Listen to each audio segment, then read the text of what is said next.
Om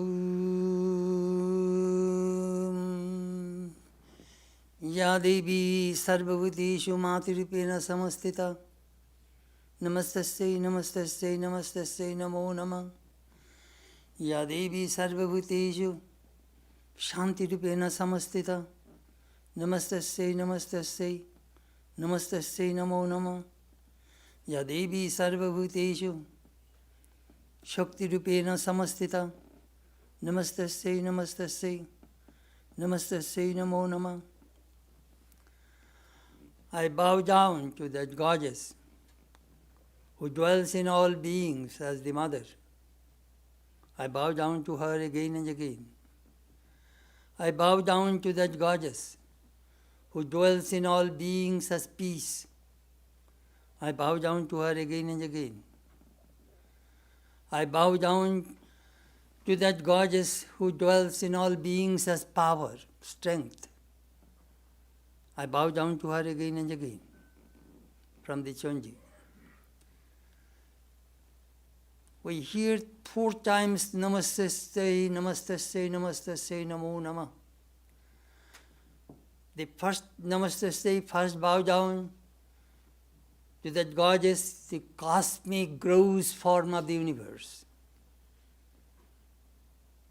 The second bow down to that goddess who dwells in all beings as subtle universe. And the third Namastasya means I bow down to that goddess who dwells in all beings as the causality of this universe. And the first and the last one, Namo Namah.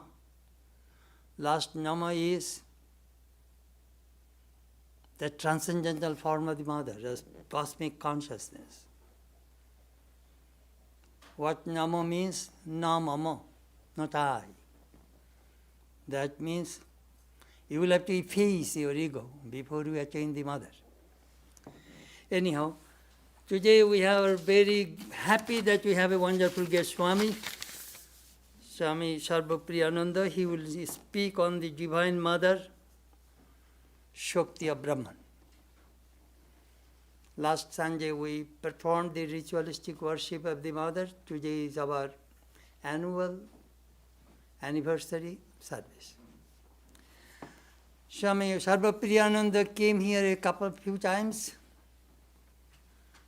He is a monk of the Ramakrishna Order. He joined in 1994 and got his final vows in 2004. He was a teacher of monks, brahmacharis in the training center.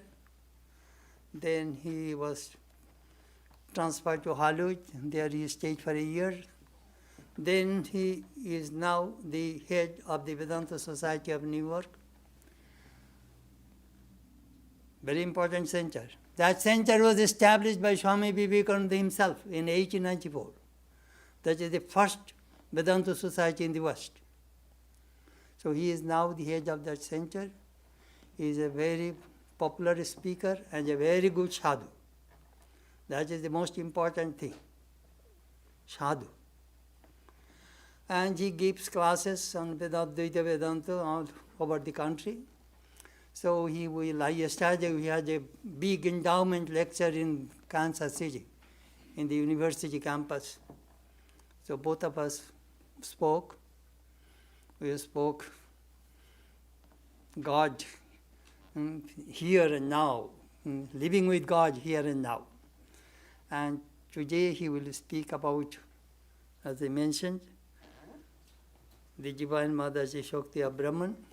And this afternoon he will return to New York. So I told him that please come and we shall go together to St. Louis. He will give a lecture and he will go. He's a very busy person now. So we are very happy that he is with us. Thank you. Swami Sarvapriyananda will speak. Om Asato Ma Sadgamaya Tamaso Ma Jyotirgamaya Mrityurma Amritam Gamaya Om Shanti Shanti Shanti Om, lead us from the unreal to the real, lead us from darkness unto light, lead us from death to immortality. Om, peace, peace, peace. Good morning, everybody. I offer my salutations to revered Swami Chetanananda Ji Maharaj and other revered monks. And thank you for having me here this morning. Many of you who are used to me speaking about non-dual Vedanta, well, you are in for something else different today. The subject is different. What the Swami asked me to speak about is Shakti, the power of Brahman. This was actually a bone of contention between Swami Vivekananda and Sri Ramakrishna. Swami Vivekananda, later in this country, he says that I fought with my master for 6 long years, and the main issue over which he fought was the worship of Kali, was the worship of Shakti. He said, how I hated Kali and her ways. And yet he made me over to her and she made a slave of me. In fact, it is because of Kali, it is because of Shakti that Vivekananda, Narendranath becomes Vivekananda. He comes to the West. The Vedanta societies are here today. The floodgates of the accumulated spiritual treasures of the East have flowed to the West over the last 125 years. And which is why you are here today and I am here today also. So it is a very central subject. But yes, Swami Vivekananda, when he came to the West in 1895, after starting the Vedanta Society of New York, he goes to Thousand Island Park in St. Lawrence River, and he stayed there for 6 weeks, and he taught a small group of disciples. And that became the well-known Inspired Talks. And there, in the Inspired Talks, I found in one day he has given a talk about exactly my subject, what I'm going to talk about today. And it's only 1 page, but I found there so much material, it could be a book. Every sentence there could be a chapter in a book. So I thought I would summarize what he said, but you cannot match Swami Vivekananda's language. So I will read out what he said there about the Divine Mother, about Shakti. But the story about him and the Divine Mother is well known to all of us. How he would avoid going to the temple of Kali, and he in fact even discouraged Rakhal, who later became Swami Brahmananda, because they were all members of this well-known Hindu reform movement of the 19th century, the Brahmo Samaj, who were against any kind of worship in images. And so Narendranath would tell Rakhal that you have signed up for that. Why are you going to that temple and worshipping that image? And Rakhal, who was of a very sensitive and soft nature, started avoiding Narendranath. Till Sri Ramakrishna found out and scolded Narendranath. He said, can everybody go straight to the transcendent aspect of the reality? Let people go in their own way. Why are you discouraging Rakhal? It so happened that Narendranath had fallen upon hard times, and he came to Sri Ramakrishna and said, my family is suffering. His father had passed away and leaving the entire family in debt, in a terrible condition. He couldn't get a job. So my family is suffering, want of food, and so many problems. Could you ask the Divine Mother, Kali, for taking care of these problems? I know she solves these problems also. And Sri Ramakrishna said, look, I don't ask these things. Why don't you go and ask? Today is a good day. It's a Tuesday. It's the day of the Divine Mother. So why don't you go and ask? He is, sort of pushing him towards that. Narendranath was not willing at first, but Sri Ramakrishna persuaded him, cajoled him into, go and ask. She will listen. And he goes there, comes back after some time, and Sri Ramakrishna says, well, did you ask? He said, yes, when I went there, it was a living presence. But did you ask for money? He said, no, I could not. I asked for knowledge and devotion and dispassion for worldliness. The to show me the difference between the real and the unreal, Viveka, from which his name comes, Vivekananda. And Sri Ramakrishna was, well, that's all right, but did you ask for money? How foolish. Go and ask for money. There's still yet time. And so he sends Narendranath back again. We know the story. He goes, and the second time comes back, and the same thing is repeated. And Sri Ramakrishna says, but you should ask, you wanted money, you should ask for money, go again.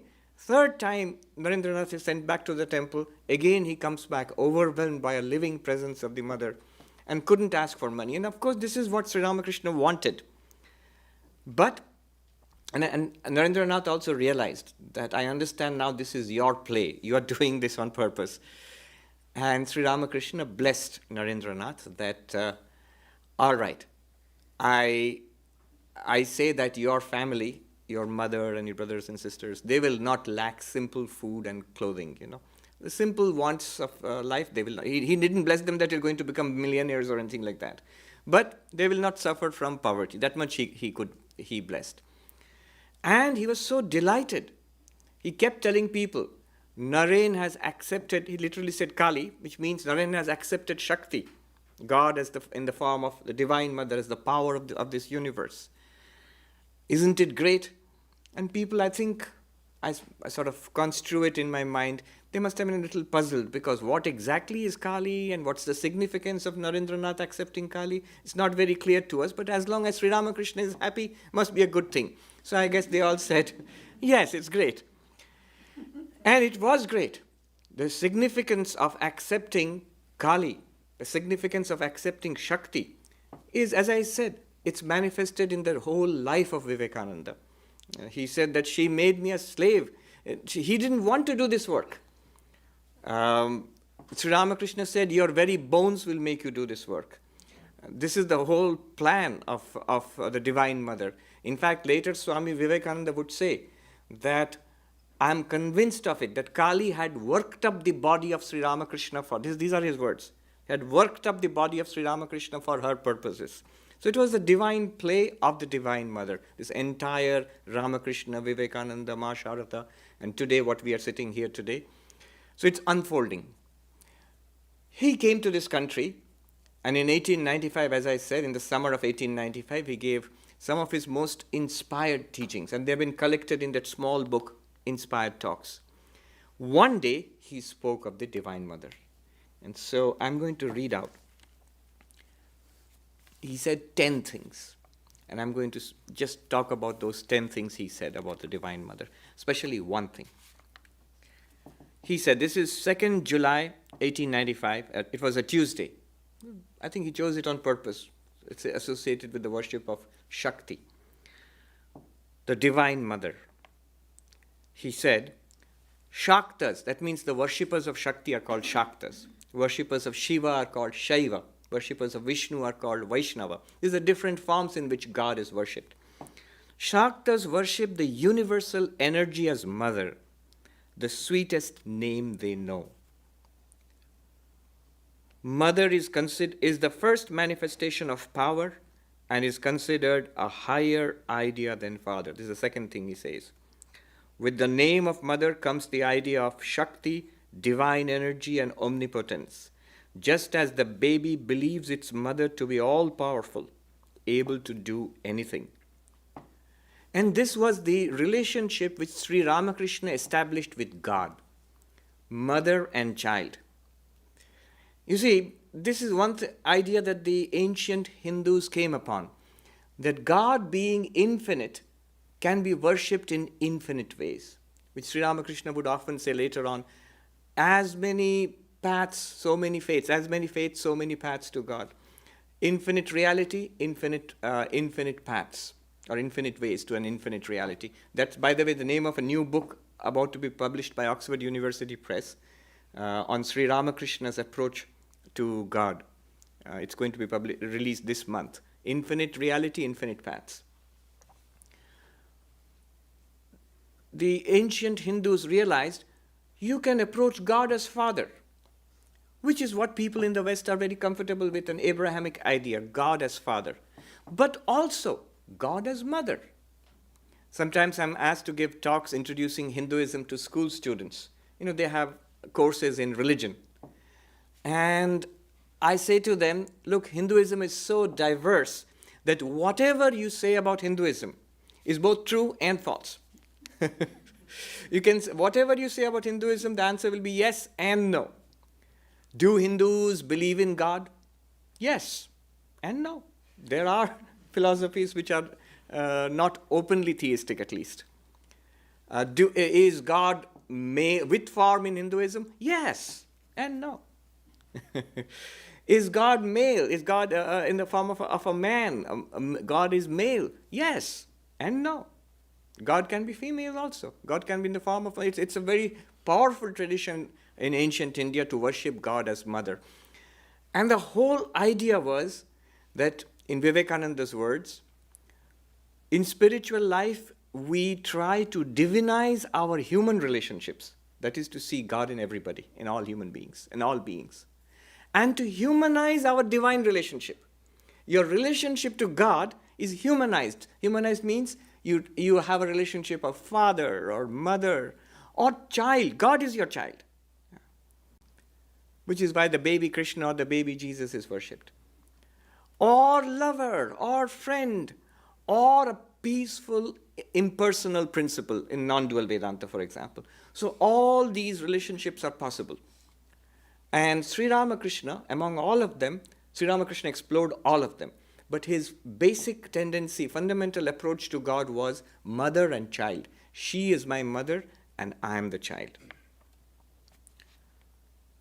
The third thing which he says, the Divine Mother is the Kundalini sleeping in us. Without worshipping her, we can never know ourselves. To unpack this sentence would take a full talk. But let us just enough to say that the whole of Kundalini Yoga, everything, it originates here. That by worshipping God, the Kundalini, God as mother, Kundalini is awakened within us, and that leads to self-realization. Then he goes on to say, she is the sum total of the energy of the universe. Every manifestation of power in the universe is mother. She is life, she is intelligence, she is love, she is in the universe, yet separate from it. This is an important thing. Sri Ramakrishna saw the Divine Mother everywhere. I was reading in one of the wonderful collections which Revered Maharaj has made about the reminiscences of Swami Vivekananda. And Swami Vivekananda, in one place, he says that Keshav Sen, the great reformer and leader of the Brahmo Samaj, who was very close to Sri Ramakrishna. Now, Keshav Sen had traveled widely, and he was important because he had actually gone across the seas to England and met the Queen of England. You can imagine how prestigious that was in colonized India at that time. So, Sri Ramakrishna says to Keshav Sen that you have gone over all the world, you have traveled across oceans and lands and seen so many things. But have you not seen my mother who pervades all these things? In Bengali, Jagod jure amar maa ke dakhoni. Have you not seen my mother who is in all things, who pervades this universe? And Swami Vivekananda ji goes on to say, after that, he says that, go ahead in spiritual life, do not be satisfied with a little realization. Very soon you will see a divine radiance filling the entire universe. Now this immediately reminds me of in Sri Ramakrishna's first vision of the Divine Mother. If you recollect that dramatic incident, how it was 1856, I think, where in the temple of Kali in Dakshineshwar, he is appointed the priest, and he sees this remarkable, it's an extraordinary image, those who have seen it there. And he is devoured by this passion, this intense desire. Is she real? Is she just an image? Is she living? Is she real? Can I experience God? Can I see God? And his first approach is very important, because before all the meditation, all the mantras, all the Vedanta, all the Tantra, all the teachers coming, before all of that, he first takes the heaven by storm, by simple passion for God, simply by crying for God.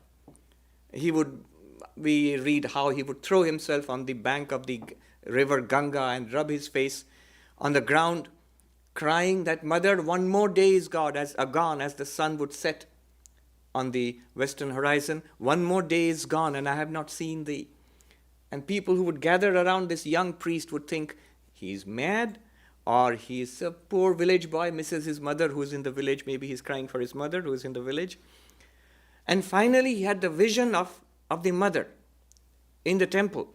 And the vision was very interesting. His description was a white radiance. First vision was formless, a formless, infinite radiance of awareness, being, pervading the entire universe. After that, he sees the form of the Divine Mother. He says the blissful form of the Divine Mother after that. And here it is, this one reality filling the entire universe. But, and here it sounds a lot like non-dualism, Advaita Vedanta. But immediately after that, Swami Vivekananda says, she is a person. She is a person and can be seen and known. And he says, as Sri Ramakrishna saw and knew her. You see, when we talk about Vedanta, especially Advaita Vedanta, there are two problems which arise. One, it seems like an impersonal principle. We talk about pure being, pure awareness, witness consciousness. Not at all like a human being or a person. And the personal God is accepted by Advaita Vedanta, but given a lower status, that you go beyond God. That as our own reality is this witness consciousness, not body, not mind, the witness of body and mind, similarly, the God of the universe, the reality of the God of the universe is that what Meister Eckhart called the ground of God, existence, pure being, pure awareness. That's what Advaita moves towards. It's the highest conclusion of the Upanishads. But somehow you get the feeling it tends to leave religion and theism and the personal loving God, relationship with God, it tends to leave them all behind. That's the sense you get. And does not make much of the personal God. Whereas here Swami Vivekananda says, she is a person. So God is a person also. Sri Ramakrishna related to the Divine Mother as mother, like you would go to your own mother and talk to her. He would actually talk to God. And he would, when somebody was skeptical, he would say, but she talks to me. Kotha kohe je. And Narendranath, of course, was a skeptic. He said, oh, that it happens like that. If you think too much about something, you start seeing these things, So, but she is a person. You can relate to God as a person, the personal God. And Swami Vivekananda in another place says that I am firmly convinced that there is this power in the universe which thinks of itself as a person and of itself as female, as mother. The great medieval German mystic, Meister Eckhart, he says in one place, I wonder, what does God do all day long? What does God do all day long? And look at the answer. The answer seems incongruous. But now it will make sense. The answer is, I realized he lies on this great maternity bed and gives birth all day long. Now it seems a little incongruous because the language, the gender, man, he, father. But that's basically God of religion, the creator of the entire universe. The moment you say mother, it makes perfect sense. Because we are all the children, the creation of this one Divine Mother. And she sees herself as a person and as our mother. The Holy Mother is to say, if you have nobody in this world, know for sure that you have a mother. Know for sure. Even if you have nobody else in the world, know for sure that you have a mother. She is a person and can be known as Sri Ramakrishna saw and knew her. Sixth, established in the idea of mother, we can do anything. She quickly answers prayer. A very important point. I'll make a quick observation about this. That he said in the West, In the West, here I have taught only the Upanishads. There is enough in the Upanishads for the liberation of humanity. You want moksha, liberation, enlightenment, freedom, salvation, whatever you wanted, Vedanta can give it to you. Non-dual Vedanta can give it to you, and that's enough. But then Swami Vivekananda said, Kali worship is my special fad. It's a secret that shall die with me. It's not something that I'm teaching openly. But he mentioned that if you want to do something in the world, you need the blessings of Shakti, or you need the blessings of Kali. So he had a mission to fulfill in the world. That's why this connection with Kali. Otherwise, non-dual Vedanta for your individual freedom is enough. It can take you there. Look at what he says here. Established in the idea of mother, we can do anything. And also, he says, she quickly answers prayer. This is one thing I've seen among senior monks. When somebody approaches with some problem, they invariably say, pray to God, or pray to Sri Ramakrishna, pray to Thakur. But if somebody is really, really in trouble, really weeping and crying, I've seen this again and again, they will sort of, as if giving a little secret, pray to mother. Pray to mother. I have seen in the main monastery in Belur Mutt, the big temple of Sri Ramakrishna, of course very popular, many, many people go there. But often I've seen people go there, bow down, and then they go straight, make a beeline for the temple of the mother, which is a much more modest structure on the bank of the river. And there people I have seen, they sit there and meditate and cry and weep. So this idea that mother answers prayer much more easily, much more quickly, much more leniently than father. Father is stern. Father listens, but stern. We get what we deserve. And father is just. But mother is a soft touch. So if you nag her enough, you will get at least some of what you ask for. And, well, I'll leave it at that. The wise, those who have ears will hear. So this is a very important thing. Another thing I just missed over here, when Swami Vivekananda says, she is intelligent, she is love, she is life, she is in the universe, yet separate from it. In Advaita Vedanta, one tendency you might have noticed is, here is this world, it's an appearance. Here is the body, I am not the body. Here is prana, life. It's an object, an experience. I am not it. I am the witness of that. Here is mind and intelligence. I am not it. I am the witness of that. I am the pure consciousness apart from witness of material universe, the physical body, the vital body, the mental body, the intellectual body. Annamaya kosha, pranamaya kosha, manomaya kosha, vijnanamaya kosha. We note it and we dismiss it. Neti, neti, neti. But it sometimes seemed to me a little one-sided. There is spiritual significance in matter. There is spiritual significance in life.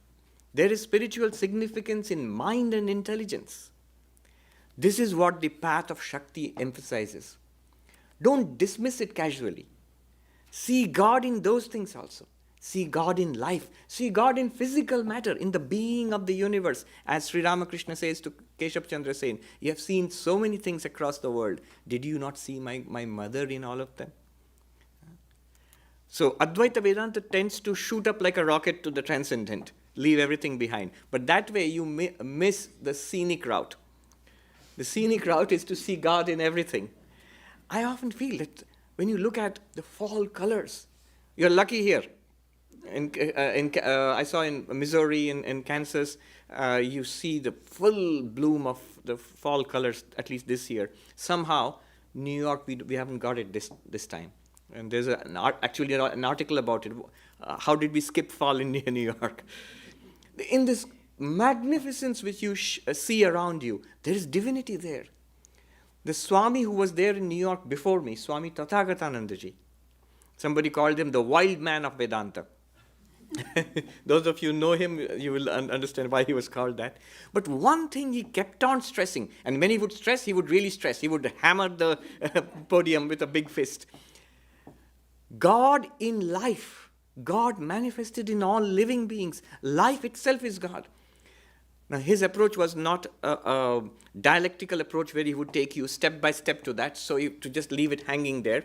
His way of arguing with you was yelling at you. So, But this thing he emphasized again and again and again. And I have the clear feeling he must have had a realization and a spiritual awakening to the divinity in all life. He told it consistently over the decades, that to see God in all life.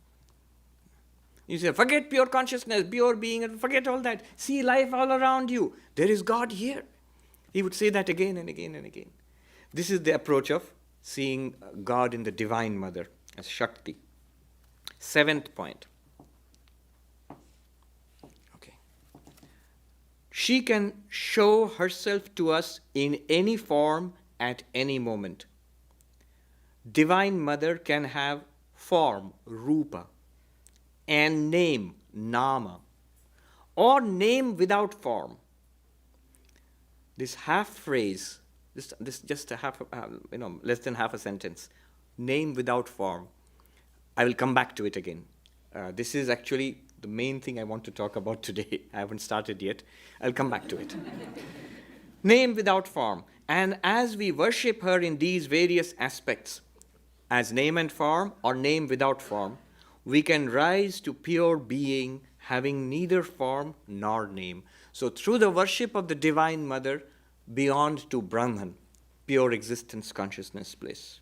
This is 7th point. And I'll come back to that one phrase, name without form. The 8th point. The sum total of all the cells in an organism is one person, so each soul is like one cell, and the sum of them is God, and beyond that is the Absolute. The sea calm is the Absolute. The same sea in waves is Divine Mother, Brahman and Kali. That's why Sri Ramakrishna, this is literally, he's translating Sri Ramakrishna. Sri Ramakrishna would say Kali and Brahman are the same thing. One is the calm sea and one is the sea in motion. It's exactly the same thing. She is time, space, and causation. God is Mother and has two natures, the conditioned and the unconditioned. That sounds very philosophical, but literally, the conditioned is this. This is the conditioned form of the Divine Mother. And the unconditioned form of the Divine Mother is the Absolute, existence, consciousness, bliss. What the Swami said at the beginning of the chant, the 4 salutations, Namastasya, Namastasya, Namastasya, and Namo Nama, the 4 salutations. First salutation is to Divine Mother in the form of this physical universe. The second salutation is to the Divine Mother in the form of subtle universe. You say, what is the subtle universe? Thoughts, feelings, emotions, ideas, intuitions, intelligence. That's the subtle universe within us. Second salutation. Third salutation is to the causal aspect of the universe, what is called the avyakta or the manifest, from which comes the subtle and the gross universe. And the fourth one is to the Divine Mother beyond causality. Beyond causality. Cause and effect. Universe has a cause and there's an effect. Beyond causality is existence, consciousness, bliss, the Absolute. So these are the aspects of the Divine Mother. As the conditioned, she is God, nature, and soul. So as the conditioned Brahman, Divine Mother is God. The God of religion is none other than Divine Mother.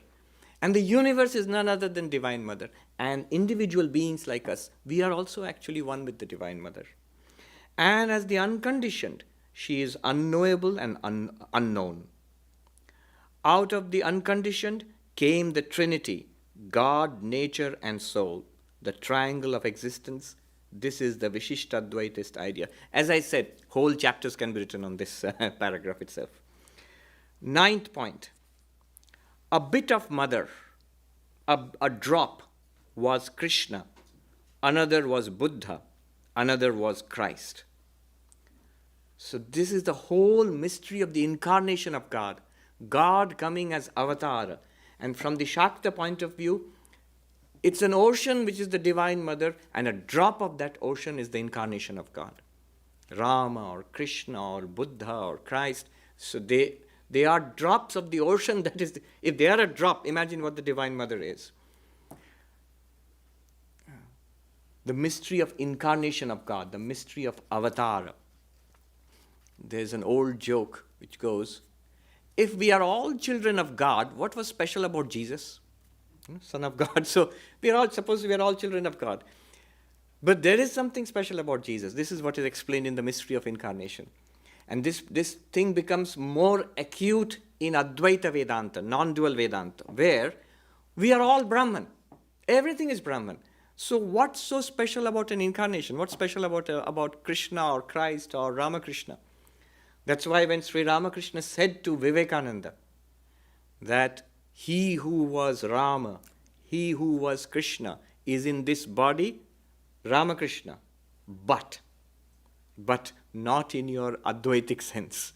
In your Advaitic sense, everybody is Brahman. We are all Brahman. But there is a special sense in which avatars, incarnations of God, are different from the rest of us. In this very book, Inspired Talks, Swami Vivekananda says at the beginning that nature has two kinds of products, two kinds of creation. Nature, that means Prakriti or the Divine Mother. One is this universe and us, sentient beings and the universe. That's one kind of product. And then he says there is a special creation which nature undergoes once in a while, which is the incarnation of God, avatara, indicating thereby the incarnation is a separate mystery altogether. One sentence, you could go on talking about it. And the last thing he said here, the worship of even one spark of the mother in our earthly mother leads to greatness. Worship her if you want love and wisdom. So just little more than one page. And as I said, you could write a volume on it. Now I'll go back in the time remaining to me. It's a difficult topic. I've been avoiding it, but we have to get around to it.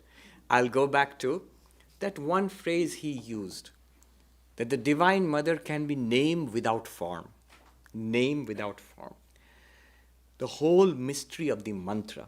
Why I want to dwell on it today is many of us here, though we read Vedanta, we are interested, we listen to talks and think about it, but many of us here are initiated into the practice of a mantra.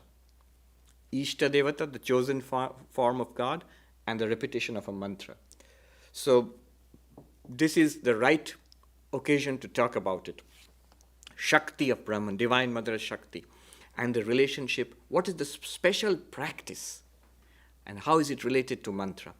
So this is what I'm going to talk about in the time remaining to me. For this, we shall have to go further afield to a philosophy which I don't think I've mentioned in my talks, which we normally do not talk about, a magnificent system of thought related to Vedanta but different from it. It is the Kashmiri Shaivism system, the system of Kashmiri Shaivism. So in that system, which reached its climax maybe a century or two after Shankara in Kashmir, in that system the highest reality is called Shiva. Highest reality is called Shiva. And Shakti, the Divine Mother, is the power of Shiva. The highest reality is not in, as in Vedanta we say Sat Chit Ananda, existence, being, awareness, bliss, or being, existence, consciousness, bliss. In the Kashmiri Shaiva system, Prakasha Vimarsha Swarupa. Prakasha means awareness, pure awareness, consciousness. Vimarsha is an interesting term that they use, which is not used in Advaita. Vimarsha means this pure consciousness, which is Shiva, is aware of itself, self-aware, not just illumining everything as in Advaita Vedanta, but also reflexively aware, I am Shiva, I am the limitless Shiva. This self-awareness is called Vimarsha, Prakasha Vimarsha. So this is the essential nature of Kashmiri Shaivism. It's a vast and complicated system. If you think Vedanta is difficult, try reading Kashmiri Shaivism. It's enormously complicated, but very sophisticated. One great philosopher, Arindam Chakravarti, he told me, Swami, if you want to understand Sri Ramakrishna, study Kashmiri Shaivism. What concerns us today is this. Kashmiri Shaivism has 4 approaches to enlightenment. 4 approaches to enlightenment. The highest, it's hierarchical. The highest is called no path, Anupaya, no method. So that we don't talk about, you cannot talk about that. What that means is sometimes people spontaneously awaken. There are cases like that. But you can't wait around for that. When am I going to awaken spontaneously? That is very rare. So that is called anupaya, that is set aside. There's nothing to talk about there anyway. By the great grace of God or Guru, one may awaken, but that's different. So the highest method they talk about, their central text is called Shiva Sutras, the Sutras of Shiva. In that, the three other ways they talk about are the Shambhavapa, which is the way of Shiva. Shambhu is one of the names of Shiva. So Shambhavapa, the way of Shiva. Shakta, the way of Shakti or the Divine Mother. And the third one is called Anva, the way of the individual sentient being, us. So Anu is the word used in Kashmiri Shaivism. Anu literally means the unit or the atom, the point, the dot. So just this limited being which we are. 3 ways. The most advanced and direct way, Shambhava, the way of Shiva. What is it? I can see many people are curious. That's the way for me. That's nothing. That's when you read it, it's very, very close to Advaita Vedanta. It's almost the same as non-dual Vedanta. The first sutra of the Shiva Sutras is Chaitanyam Atma. Atma, the self, you are pure consciousness. It starts with that, with some pointers to that, and you're supposed to realize it. Realize consciousness by consciousness. And if you see the sutras there, they are all very similar to, there's a lot of similarity with non-dual Vedanta. But the thing is this. When I have talked about non-dual Vedanta for the last few years I've been teaching here, one common question which I come up against is this. Swami, I listened to the talks, I read the books, and I understand it too. But what do I do now? What's next? This is one form of the question. The other form of the question is, I understand what you are saying, Swami, but my life is not changing. I'm still suffering. I'm still the same person. How do I realize this? If you ask that question, then Advaita Vedanta has not worked for you. You're not even supposed to ask that question. The pointers are supposed to be enough for us to awaken. Now, what will happen if you go to a non-dualist, an Advaitin teacher, the pure, strict non-dualist teacher, and say this? You know what the answer is? The answer is, the method is hearing, reflecting and meditating. Shravana, Manana and Nididhyasana. It's not working. Not working. Repeat. I've been repeating 30 years, 40 years. Better luck next life. I actually heard a great teacher, a contemporary non-dualist teacher. He said this. Because there is no other way in the strict monastic, Advaitic, non-dual Vedanta. The truth is here, it's being told to us. We listen to it, we argue it out if you have got doubts, and we try to settle down on it. Not working. Keep trying. Not working. Next life. There are many lives ahead of you. Now, in Kashmiri Shaivism, what they will do is, the way of Shiva, not working. Okay, step down. Take the help of the Divine Mother, Shakti. How does it work? What is the problem? Why does the way of Shiva not lead to enlightenment? Why does non-dual Vedanta, why does it not work instantaneously? It should work instantaneously. One of the attractions of the non-dual path is that it seems, I will say within quotes, it seems to be effortless, instantaneous. And who doesn't want an effortless and instantaneous way? But it doesn't seem to work. So why does it not work? They analyze it. In Kashmiri Shaivism, they will not say better luck next time. Said, yes, we have something more for you. They'll open another drawer and take out something else. Here is something for you. Now, as we go from the way of Shiva to the way of the Divine Mother, it will seem to become much more complicated. Remember, the truth is not complicated. We are complicated. So our problems are complicated, and therefore the solutions also become more and more complicated. The way of Shiva, simple and direct. The way of Shakti, complex. The way of the Jiva, Anvaupai, most complex. So what is the way of Shakti basically? What is the problem? They analyze the problem in this way. What happens, if you try to settle down, I have understood Vedanta, I am Brahman. If you try to settle down there, what will happen? thoughts keep coming to the mind. Simple. Swami Prabhavananda ji in his book, Sermon on the Mount According to Vedanta, when he's talking about blessed are the pure in heart, for they shall see God. He says, try this. What do you mean by pure of heart? How do I know I'm not pure of heart? Try this. Make up your mind, I'm going to think about God. Only about God and nothing else, in whatever form you're used to. Settle down seriously, quietly, and try it. Within a minute, within 2 minutes, you will find other thoughts crowding. Almost all people have this experience. This is the sign of the impurity of the heart. So they call it ashuddha, they call it vikalpa in Kashmiri Shaivism. Vikalpa means thought construct. The mind starts chattering away. Very natural. It's the very life of the mind to think. So thoughts keep coming. Vikalpa. Now what is the way in Kashmiri Shaivism? They say, all right, these vikalpas are there and you cannot remove them. Now the way is generate what they call shuddha vikalpa, a pure thought construct. What is the nature of the pure thought construct? Same as the original teaching of Kashmiri Shaivism, non-dualism. I am the limitless Shiva. Abhinava Gupta, great Kashmiri Shaivite teacher, he says, Vishwottirna Vishwatmacha, transcending this physical universe and the essence immanent in this physical universe, that Shiva I am. This will be the structure of the pure thought construct. Now the question is, this pure thought construct, can it really capture Shiva, the ultimate reality? Can you think your way to realization?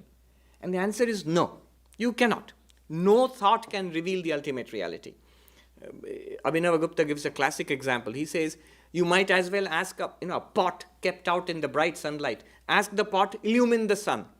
Impossible. It's a crazy idea. It's just the opposite. It's the sun which illumines the pot. The pot has absolutely no way of illumining the sun, and neither is it necessary to. Similarly, to say the mind can capture my ultimate reality, Shiva, it won't work. Then what will this Shuddha Vikalpa do? What is the purpose of this practice? Two things.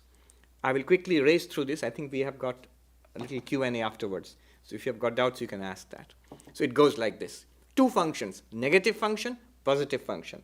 The negative function of this practice is the illusion of duality is to be removed. Abhinava Gupta says, Swarupa akhyati matra dvaitam. He says, Dvaita adivasam, Swarupa akhyati matram. But what it means is, this experience of a dualistic universe is only due to the non-apprehension of our non-dual self. It is there, but we don't see it as it is. That's why we experience this. So this Shuddha Vikalpa, this practice, will only remove this error. It will, look at the difference. It will not catch hold of Shiva. It will remove the ignorance that we are not Shiva. That's the negative function of the Shuddha Vikalpa. What is the actual practice? The practice has 3 aspects. Mantra Shakti, number 1, the power of the mantra. The second one is called Bhavana, Sattarka, that's a technical term, Bhavana, which means meditation. And the third one is Shuddha Vidya, pure knowledge, what they call enlightenment. So, the practice has 3 aspects, mantra, meditation, enlightenment. How does the mantra work? It works like this. As Swami Vivekananda said, the Divine Mother is everything. What do you mean by everything?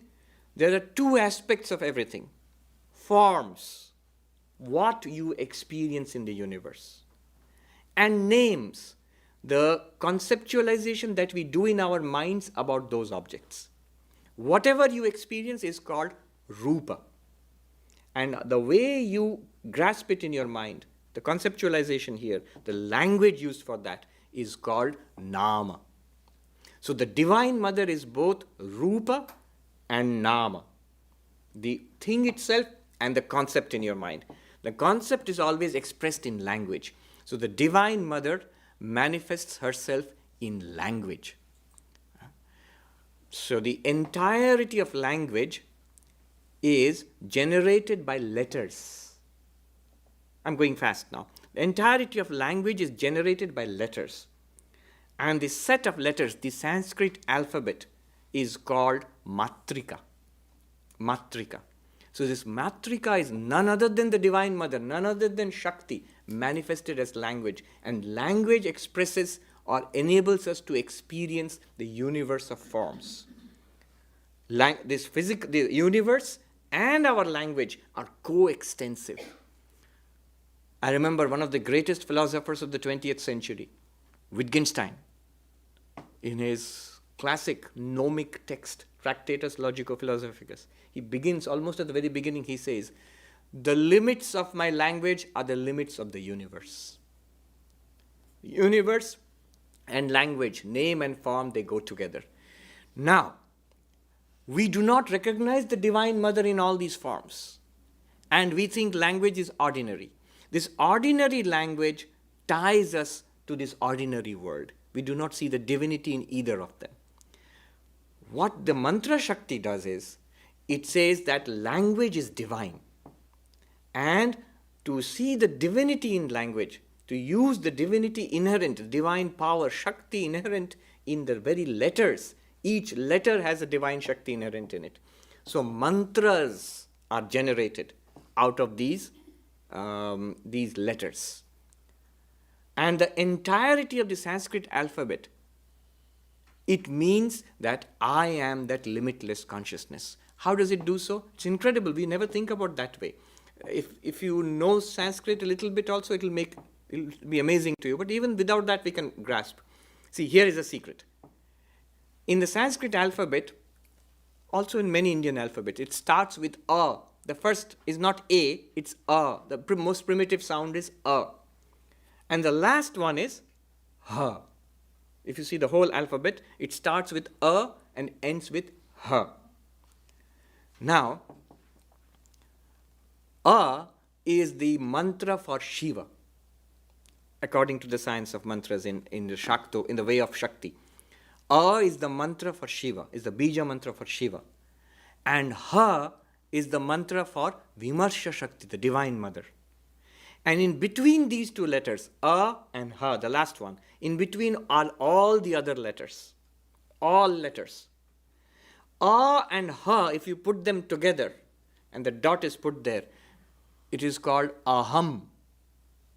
And those who know Sanskrit or a little bit also, you know what Aham means? I. The word for I, the vertical I, the word for I, the subject, me, I, is Aham. And they show that in Aham is all other letters of the language. And from those letters comes all language, all names. And those names represent the entire universe. So the word Aham, which means you, the you or I, the person, it includes in it the source of the entire universe. That's the way they think about it. So all names corresponding to all entities in the universe are encompassed in that word Aham. The word Aham, I, the mystical meaning of that is pure consciousness, Shiva, starting with A, coming down to Ha, in the entire process, manifests as everything in the universe. The cause of the universe, the subtle universe, and the physical universe. But the Swami said that the four salutations, so Shiva manifests as the cause, as the subtle universe, as the gross universe, and does so by the power of Shakti, the Divine Mother. So Aham, it sounds complicated, but actually is only one idea going through all of it, that language is mystical. It runs much deeper than what we think. We use it for referring to this world. And they say using language in its ordinary sense traps us in samsara. Using language in this mystical sense will free us from samsara. Now the Guru gives you a mantra, like we have all got, most of us. And that mantra is generated from this matrika, from this set of mystical letters. And this mantra refers to one or the other forms of the Divine Mother. In some form, the Ishta Devata. It could be male, it could be female, it could be beyond gender. And as we repeat that mantra, the mind and the personality becomes divinized. And the divinity inherent in that mantra reveals itself. The repetition of the mantra goes into the second stage, which is called bhavana. Bhavana is a meaning, there's no good English equivalent for it. It means meditation. Abhinavagupta says, what is meditation? He says it's a kind of imagination. The difference is what already exists and yet is not evident to me is made evident by this process. There's a difference between imagination and meditation. Imagination is when I imagine Harry Potter or Superman or Batman. It's a product of the artist's imagination, author's imagination. It's not really out there. But bhavana is something already here. We don't see it. The mystic sees it and gives us a practice so that it can become clear to us. So one translation was creative imagination to grasp an already existing but unseen reality. But the word bhavana. And then it manifests itself as our real nature, as the Ishtadevata. That is called Shuddha Vidya, the third aspect of the practice. And then what happens is the difference between knower, known, and known, and knowledge. Knower, known, and knowledge. It disappears into one uniform awareness. That is the realization of I am Shiva, or in Advaita Vedanta, Aham Brahmasmi. I think I've run out of time. So I will conclude here. Shakti, they call it Shaktopai in Kashmiri Shaivism, a very powerful means to enlightenment, especially relevant for us, because actually many of us, we practice that. We don't often speak about it, but this is in essence the science behind the practice that we all do. I will conclude with the peace chant. Om Shanti Shanti Shanti Hari Om Tat Sat Shri Ramakrishna Order. Thank you. I generally speak. I don't get chance to listen, but today I listened. Swami Sarvapriyananda justifies his name. Sarva means all. Priya means dear. He is dear to all. I think his guru gave a good name during his sannyas. Many of you have heard his talks in YouTube. Many of his lectures are there. I sometimes, in Laguna Beach, when I cook, sometimes I turn on his tape and I listen and I cook. Very good topic, and he explained very well. And this Shakti, the Divine Mother, the way he started, is a really mysterious phenomenon. We live inside the Shakti, but we do not know the power of the Shakti. That power comes from the Mother, the source. Sri Ramakrishna talked about this Shakti and Brahman to Keshav Chandra Sen, if you read the Gospel of Ramakrishna. He mentioned the Brahmas did not believe God with form. Their concept of God, just Christian concept of God. God without form, but all powers. All power, omniscient, omnipotent, omnipresent, all powerful, full of grace. That is the concept. God has no form. So anyhow, but Sri Ramakrishna proved God is both God with form and without form.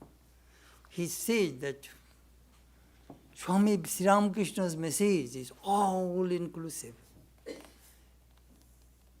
He was thinking Narendra was a Brahmo and he will go and preach only that God without form. That is not my philosophy. I am both. We should not be one-sided.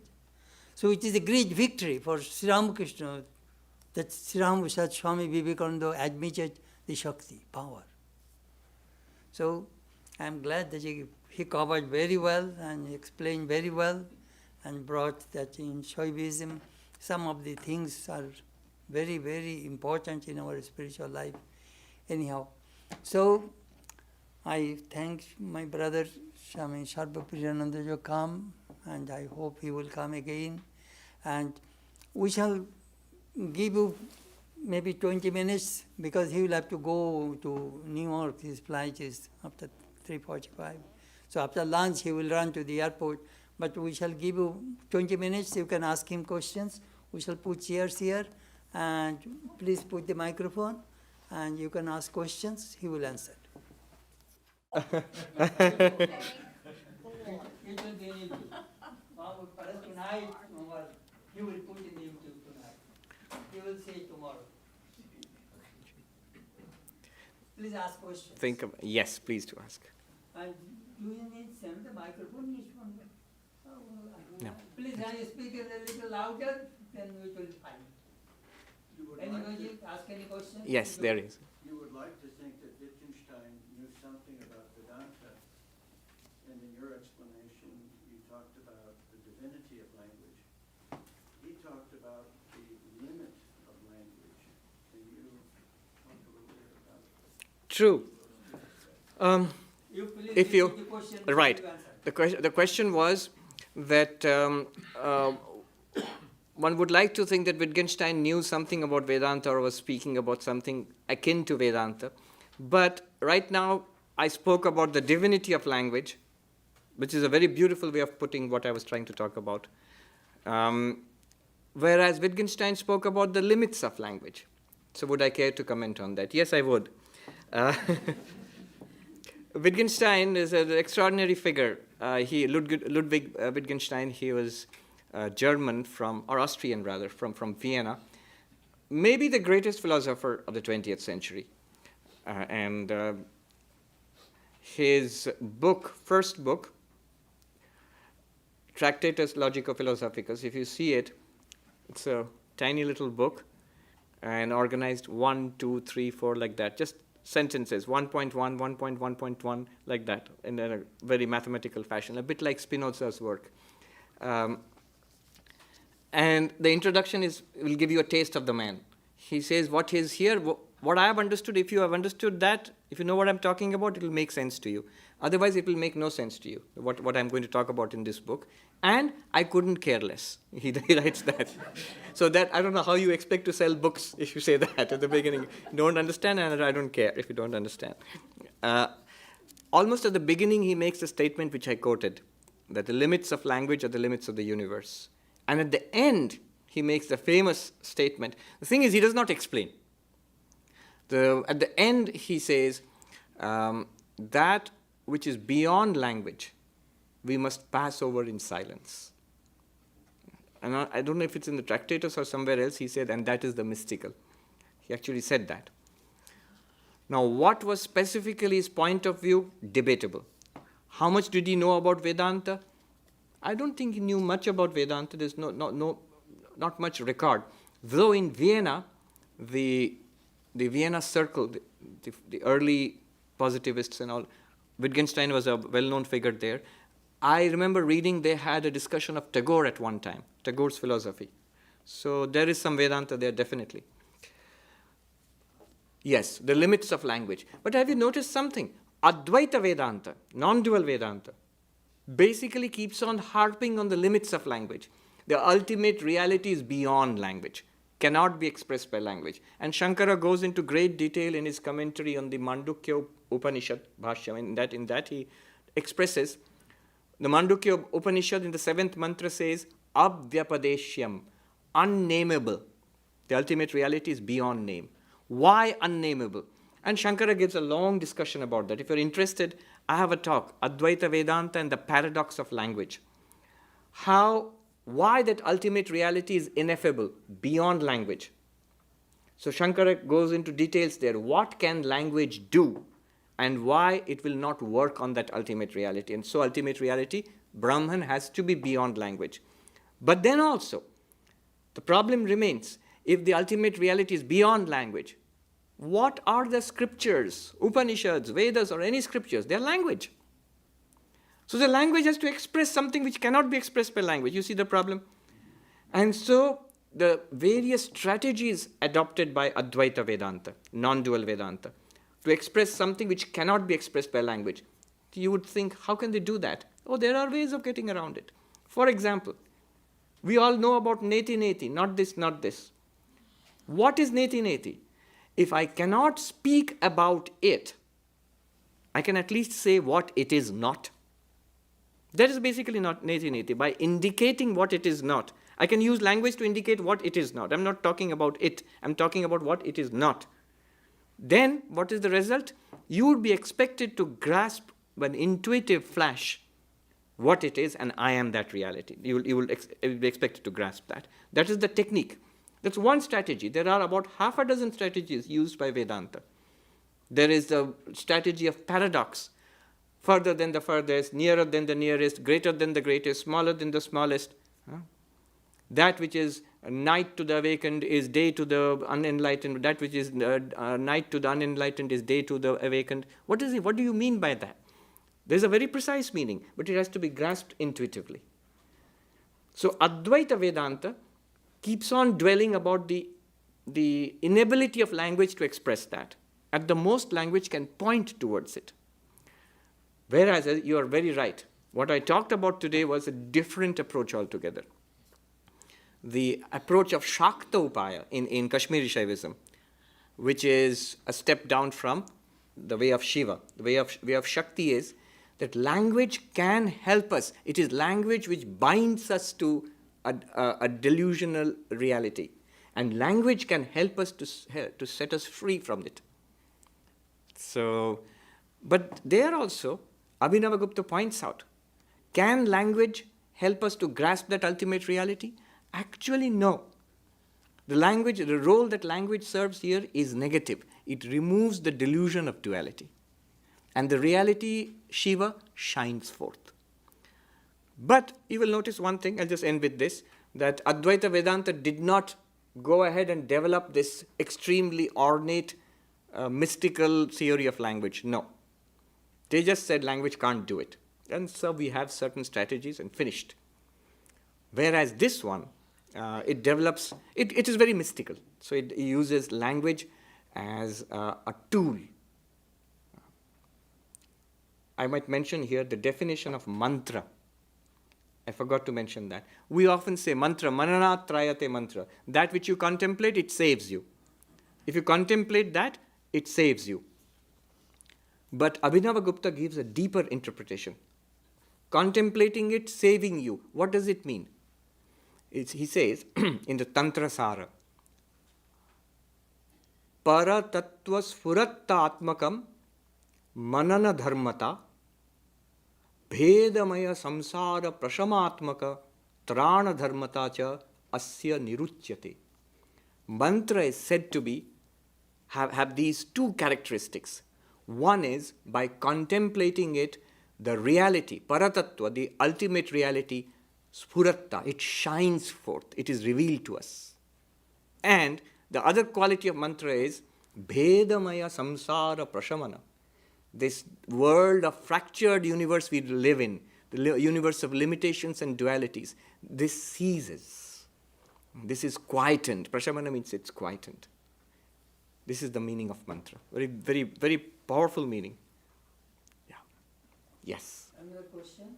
Right behind. Thank you. Thank you for your teaching. Thank you. Could you help me understand the value of Halloween for self-realization? The value of Halloween for self-realization. My idea is if often on Halloween I'm not wearing any costume, but I'm wearing my work costume, and I'm saying to people, oh, this is my Halloween costume, and people chuckle. And there's an idea there, obviously, I am not my work costume. But then I just learned yesterday that actually, well, maybe I'm not the awareness that I am every moment. Even when I'm not for Halloween, or not when I'm making a joke about Halloween, just every day I am not this self, I'm not this name, this person, this role I'm playing. Well, you have answered the question, I think. I understand. Yes. I'm just going to repeat what you said. That how do you put it in baseball? It came out of the left field or something. That question. So, but it's interesting. I was just thinking about it yesterday. Halloween has these two qualities. It is disruptive. It disrupts the flow of our ordinary way of thinking, dealing with the world, thinking of ourselves and others. And it's magical. It's magical. It brings an element of magic into our... in the form of little ghosts and witches and all of that, and weird costumes and provocative. Halloween is that. So if you want to spiritualize Halloween, you have to, in fact, that's a very, very good example of Shakta Upai, the way of Shakti. The way of Shiva or the Advaita Vedanta is very philosophical, abstract, dry. It's not dry for me, but it's how it's characterized. I think it's perfectly fine. But the Shakta Upai is disruptive. It uses the elements found in this world and to transform. You look at this world in a completely different, magical way. So these two characteristics, disruptive, magical. That's how I see Halloween. And that's what the Shaktopa is also all about. It disrupts the normal flow of our dealings with the world and introduces the element of magic into it. I don't know. Yes.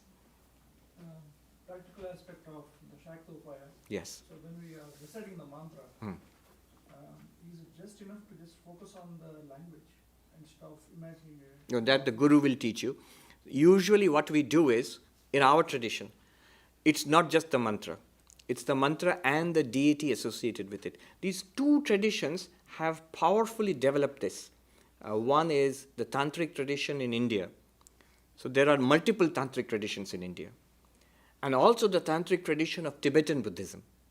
Both of these, they have a common source.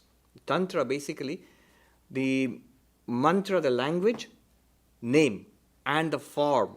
So these two, a mystic form and a mystic language, they are usually associated.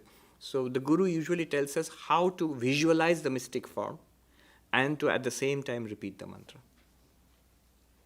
Yes. Swami, so then when you talk Got about... up. Loudly, please. I'll try something. So the name without form, can you talk a little more about that?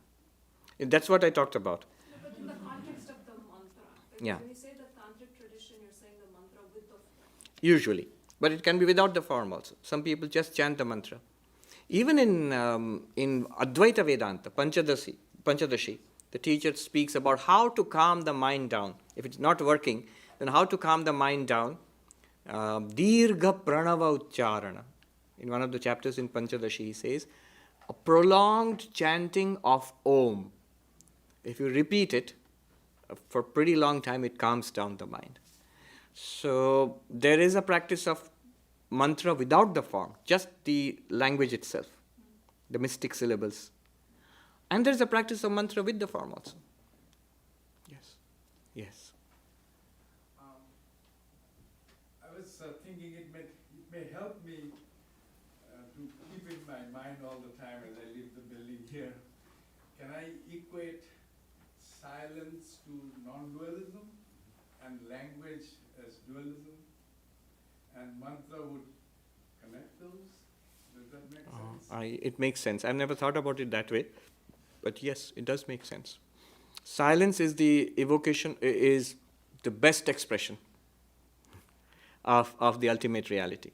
But the problem is if you keep silent, if the scriptures were not written and the gurus all kept silent and we didn't have Sunday talks and the Swami stood there and kept silent, first time you might think it's very profound, but very soon you'd stop coming. Yes. So one step below silence is the mantra. And one step below the mantra is the talk, is a lecture. Somebody said silence is the language of God.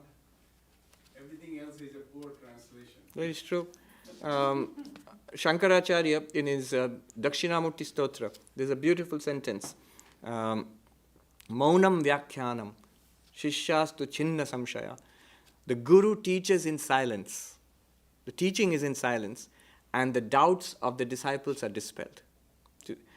This you see in the presence of great teachers. Sometimes you come with a question, and you find sometimes the teacher is talking about exactly your question, or you're sitting in silence with the teacher, and after some time the question dissolves. All right. Yes. Can I ask a non-spiritual question?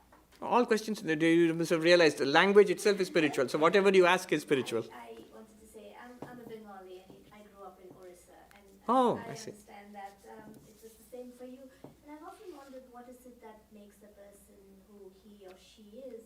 And being so far away from home, I'm very nostalgic about India, and I wanted to know, what was the moment? What was it about you?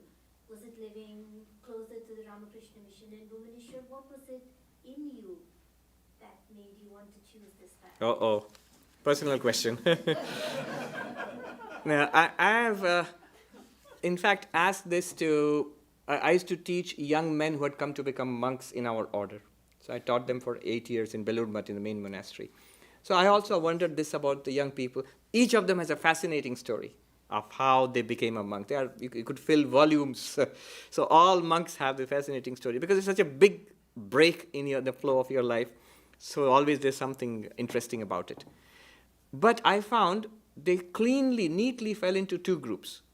One group was these young men who led a pretty average, ordinary, like all other young boys, till maybe school or college, when they either read something, met somebody, something happened, or a combination of these, and they suddenly sort of awakened into spiritual life, and they wanted to realize God. So this happened. And many of them were like that. Another group, smaller, there have always been some kind of outliers. They've always been the dreamy kind of kid who never grew up. So I belong to that second group. As far back as I remember, I was fascinated by God and spirituality. In fact, let me tell you an interesting story. After I became a monk, about 12 years after that, I met a cousin from my past life, and she was much older than me. So the first thing she asked me was, "Why did you run away?" And I explained. I saw my parents and her parents, and they were like uncles and aunts, and I saw what they did in life. And my feeling was, so if I'm like them, this is what is going to happen to me. Maybe a little better, maybe a little worse. Reasonably, you can't expect anything more. That's exactly how I thought when I was 10 years old, that this is what is going to happen to me. I have seen it. Why should I repeat it?